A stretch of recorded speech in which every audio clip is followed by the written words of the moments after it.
Қайырлы күн оқушылар. Бүгінгі ашық сабағымызды бастайық. Бүгінгі тақырыбымыз сабақтың ансамбльмен жұмыс. Жалпы тақырыбы домбыра мен бас домбыраның үндестігі. Бүгінгі сабақта біз Нұрғиса Тілендиевтің жекпе-жек күйімен жұмыс жасаймыз. Ең алғашқы сұрақ: Нұрғиса Тілендиев деген кім? Күйші, композитор, дирижер. Бұны біз алдыңғы сабақтарда да айтып жатырмыз. Тағы да Нұрғиса Тілендиев әйгілі отырарсазы оркестрінің негізін қалаушы, жалпы өнер әлемінде үлкен із қалдырған ұлы тұлға, еңбегі сіңген атақты тұлға деп білеміз. Әрі қарай бүгінгі біздің сабағымыздың мақсаты домбыра мен бас домбыраның дыбыс үйлесімділігін сақтау арқылы ансамбльдік орындау мәдениетін қалыптастыру. Одан кейін жекпе-жек күйінің музыкалық бейнесі мен орындаушылық ерекшеліктерін түсіндіру. Орындау барысында ырғақтық дәлдік пен сахналық жинақылықты дамыту. Және де нотаны парақтан бірден оқу дағдысын қалыптастыру. Сабағымыздың міндеті оқушыларға Нұрғиса Тілендиевтің шығармашылығы мен жекпе-жек күйінің мазмұнын таныстыру. Оны біз алдыңғы сабақта толығымен танысып өттік. Оркестр құрамында бірлесіп ойнау, дыбыс үйлесімділігін сақтау дағдысын қалыптастыру, музыкалық есту қабілетін, ырғақ сезімін дамыту, шығарманы орындау арқылы отансүйгіштік сезім мен ұлттық өнерге деген құрметті арттыру. Жалпы енді жекпе-жек күйінің мазмұны демекші, жекпе-жек деген не? Қайталайықшы, жекпе-жек деген бұл, мен алдыңғы сабақтарда түсіндіріп жатырмын, шайқас, шайқас деген мағына береді. Бұл жерде бір мінезді күй деп айтсақ та болады. Олай болса, күймен жұмысты бастайық. Бұл күйдің размері 6-8, негізгі ырғағы тез жүреді, бірақ біз күйді енді талдап жатқандықтан жай екпінде ойнайтын боламыз. Бізде Олжас негізі домбырашы, екінші сынып оқушысы, біз бас домбыраны енді меңгеріп жатырмыз. Сондықтан қазір ақырын-ақырын нотаны парақтан бірден оқу дағдысын қалыптастыруға талпынамыз. Айда біз жай екпенде ойнап бастайық. Олжас, сен бүгін жалпы күйдің бірінші және екінші бөлімін ғана қарастырамыз. Кіріспесі бірінші, екінші бөлімі. Сондықтан Олжас жай екпенде домбыраға қосылып ойнап көруге тырысайық. 1, 2, 3, 4, 5, 6. Олжас, сен 1-ге және 4-ге ұрасың, дыбысты. Ал кеттік. 1, 2, 3, 4, 5, 6.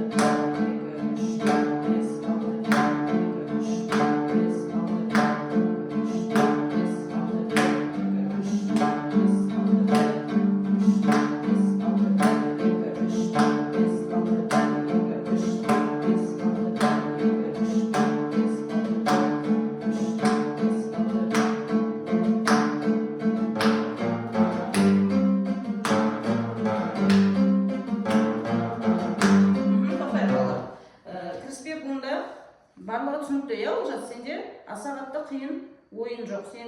Сендегі мақсат 1-ге және 4-ші үлеске дәл дыбысты ұру, ойнау. Енді қара, 1-ші бөлім басталған кезде қандай ноталар кездеседі сенде?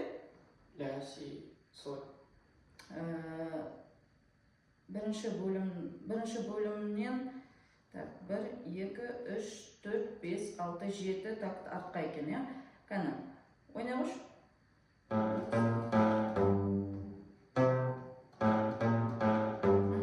Енді осыны анық ойнағыш, Кәні. Маха, жақсы.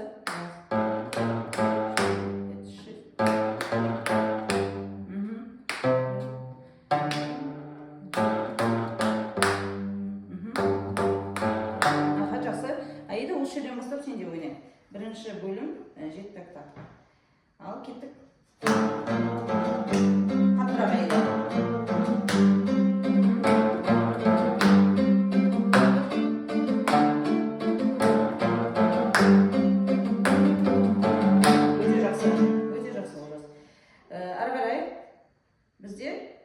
birinchi bo'lim ketadi, ya?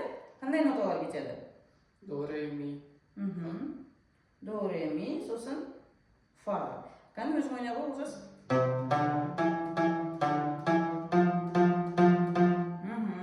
Qani ayda, senga birinchi bo'limga qanday o'ynab endi dibisni qattiq chiqarib o'ynayman.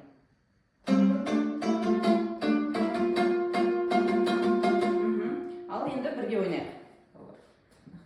Ketdik.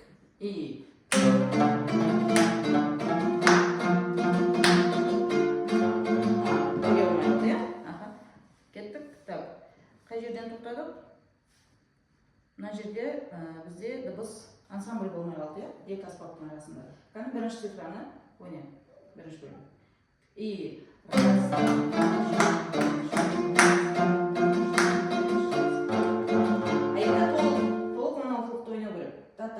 Ta. Qani o'zing o'ynab. Ya, rahat to'g'ri o'ynab ko'ring. Ketdik tag'da birinchi bo'lim. Tag'da.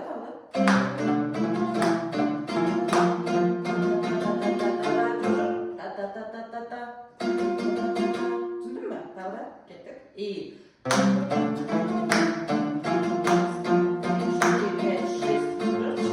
4-5-6 qadin istab turasan. Ya, ketdik birga.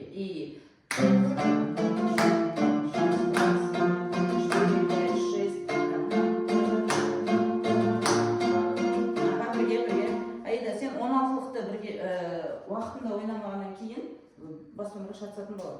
Qarash, men sanab turaman. 1 2 3 4 5 6 ga дейін istab turasan. Ta. Yaxshimi? Ketdik, qani o'zing o'ynash.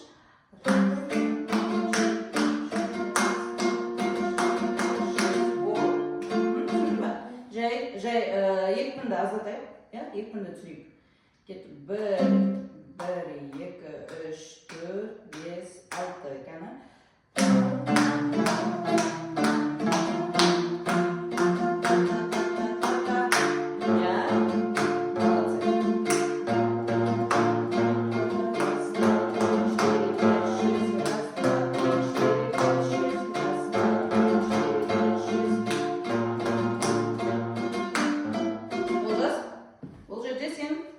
Birinchi bo'limda qaytadan birinchi ilyesni istib yuramiz. Pauza olib turamiz. Qani o'zim o'ynaymiz? Mana, najidan yosh birinchi bo'limdan.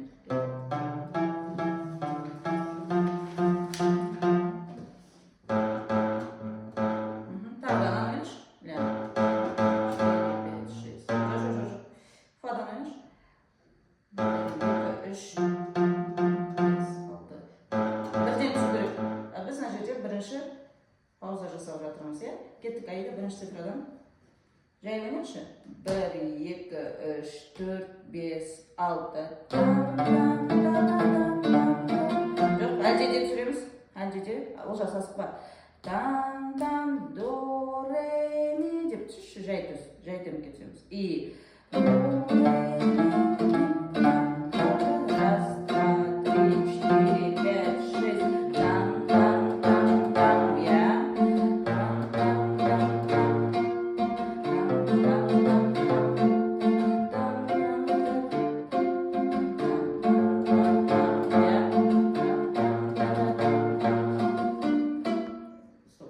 Birinchi bo'limda ansamblda jasaylik, ya? Biz birga o'ynab yotgan yo'qmiz. Notani bir tarafdan o'qib turamiz, biroq ikki asbobni qo'sa olmay turamiz. Bizning bugungi maqsadimiz o'sha yerda bizga ansambl jasab. Yaxshimi bolalar? Al ketdik, jay o'ynaymiz. Ta 1 2 3 4 5 6, ya? Ketdik. 1 2 3 haydi.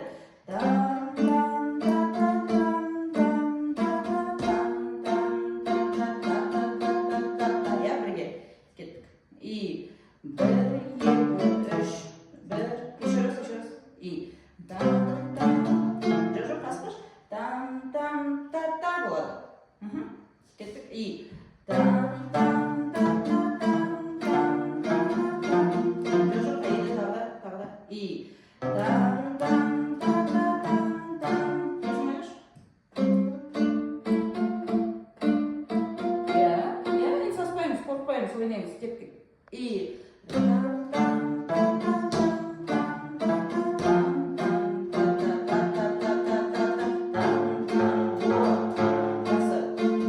дальше кеттік. И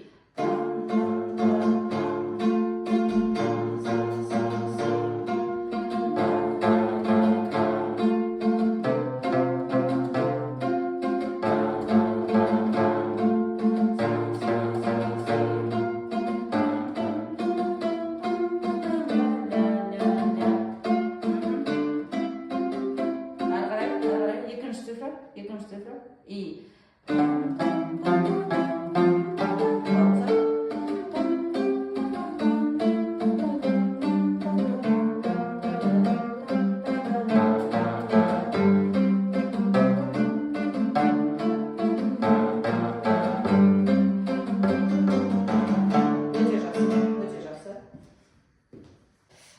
біз мынау бірінші бөлімді кішкене әлде де жұмыс жасау керекпіз, бірақ бірге ойнай алдық деген үміттемін. Екінші цифра өте жақсы шықты. Қазір біз басынан бастап бірге бірінші және екінші бөлімді басынан бастап байланыстырайық. Мен де сендермен ойнап көрейін. Жалпы біз бұл күйді оркестрмен орындап жатырмыз. Олжас, енді сені оркестрге бірге отырғызып ойнатуға болады, сол береді. Өте жай екпінде ойнап көрейік, өте жай. Кеттік. И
уақытығызына байланысты соңына келіп қалды. Сондықтан үйде бірінші, екінші бөлімдерге әлде де нақты дайындаламыз.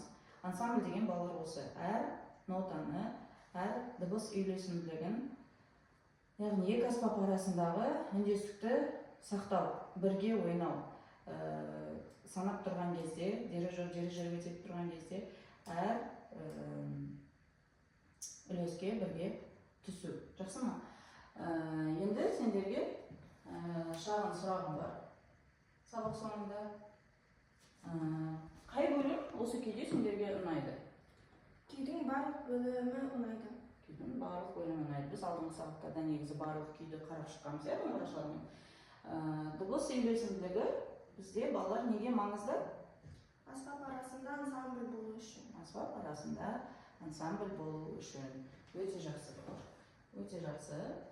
Енді қараңдар балалар, мен сендерге осыны жіберетін боламын. Осы QR арқылы мен осы бірінші, екінші бөлімді YouTube каналыма сабақ ретінде өте жай екпінде сабақ түсіріп салып қойдым. Осы сабақтар арқылы үйде дайындалсаңдар болады. Жақсы ма? Тағы қандай маған сұрақтарың бар? Сұрақтарың бар ма? Жалпы күй бойынша барлығы түсінікті ме? Түсінікті. Енді келесі сабақтарда біз ары қарай 3-ші, 4-ші, 5-ші бөлімдерді жалғаймыз. Одан кейінгі сабақтарда біз күйдің динамикасымен, екпіндерімен жұмыс жасайтын боламыз.